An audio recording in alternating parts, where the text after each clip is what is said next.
আমরা আমাদের কষ্ট করি, কয়টা লাশ দেখার পর সচেতন হব, কয়টা লাশ দেখার পর সচেতন হব,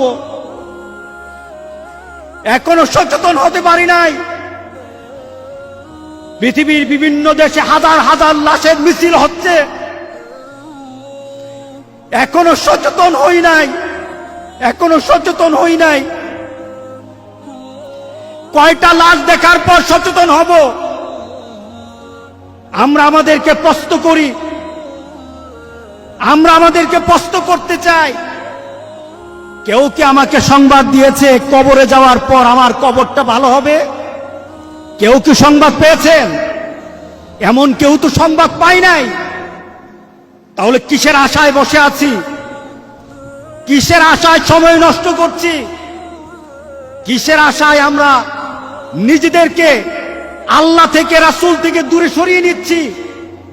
আমরা কত গুনাহ করলে আমাদের চেতনা ফিরে আসবে যে গুনাহ করে ফেলেছি? কত গুনাহ করলে? গোটা পৃথিবীর দিকে তাকিয়ে দেখেন, গুনার কারণে আল্লাহ সুবহানাহু ওয়া তাআলা গজব দিয়েছেন। জারাল ফাসাদু ফিল বাররি ওয়াল বাহর বিমা কাসাবাত আইদিন নাস। এই পরিবেশ সৃষ্টি হয়েছে গুনার কারণে, আমাদের নিজের কামাইয়ের কারণে। গোটা পৃথিবীর দিকে তাকিয়ে আবার চিন্তা করেন, আর কত গুনাহ আমরা করতে চাই। আমরা যদি আমাদেরকে প্রশ্ন করি,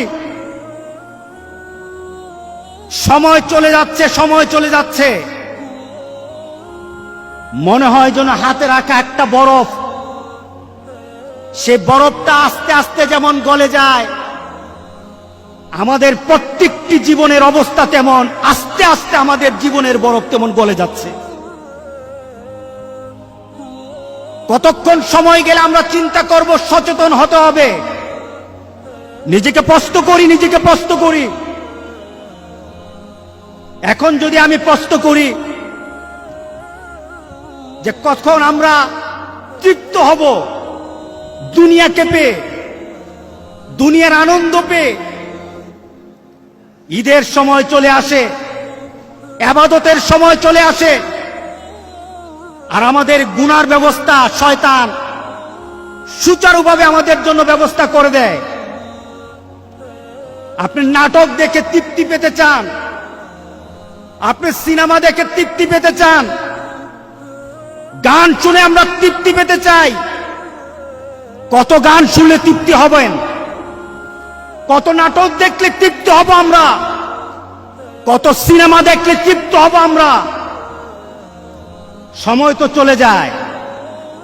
যুবকদেরকে বলে দিয়ে, যুবক, ও যুবকেরা জেনে নাও, তোমার মতো বহু যুবক তার যৌবনের তাড়না নিয়ে রাস্তায় হাঁটতে পারে নাই, ঢলে পড়ে গেছে। সে কখন দুনিয়া থেকে চলে গেছে কেউ টের পায় নাই। লক্ষ যুবক পৃথিবী থেকে বিদায় হয়ে গেছে। যুবক, তুমি মনে করো না তোমার যৌবনের শক্তি দিয়ে অনেক লম্বা সফর বৃদ্ধ বয়স পর্যন্ত তুমি চলে যেতে পারবা। এই আশা করো না, বরঞ্চ আশা করো যৌবন কালটাকে জান্নাতের জন্য ব্যবহার করব। যৌবন কাল দিয়ে জান্নাত খরিদ করব। এই যৌবন কাল দিয়ে আল্লাহর দরবারে একজন নেককার বান্দা হয়ে দাঁড়াবো। যুবক, গান হবে না। গান যদি যাও, আমার রাসূল তোমার প্রতি রাগ করবে। নাটকে যদি যাও, আমার রাসূল তোমার প্রতি রাগ করবে, আল্লাহ রাগ করবে। চলুন আমরা সবচাইতে বড় একটা জিহাদ করব। রাজি আছি সবাই? রাসূল সাল্লাল্লাহু আলাইহি সাল্লাম বলেছেন, আফজালুল জিহাদ জিহাদুন নফস, নিজের আত্মার সাথে জিহাদ করা, এটা হলো সবচাইতে বড় জিহাদ। আনিল হাওয়া, নিজের কুপ্রবৃত্তি, নিজের চাহিদা, যা চায় সেটাই করব, এটা হবে না। আল্লাহ রাসূল যা চায় এটাই আমরা করব ইনশাআল্লাহ। বলে তোমার কাছে ভিক্ষা চাই, একটা অর্ডার হবে তোমার, তুমি শুধু একটা অর্ডার করবে। গোটা পৃথিবীতে ছড়িয়ে ছিটিয়ে থাকা এই করোনা এক সেকেন্ডও থাকতে পারবে না, শুধু তোমার অর্ডারের দরকার।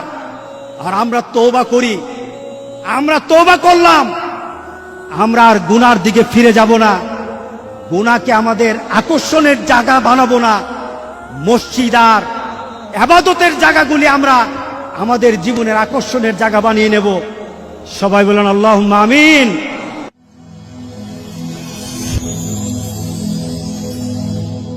Rose TV 24. Enjoy by listening to the Holy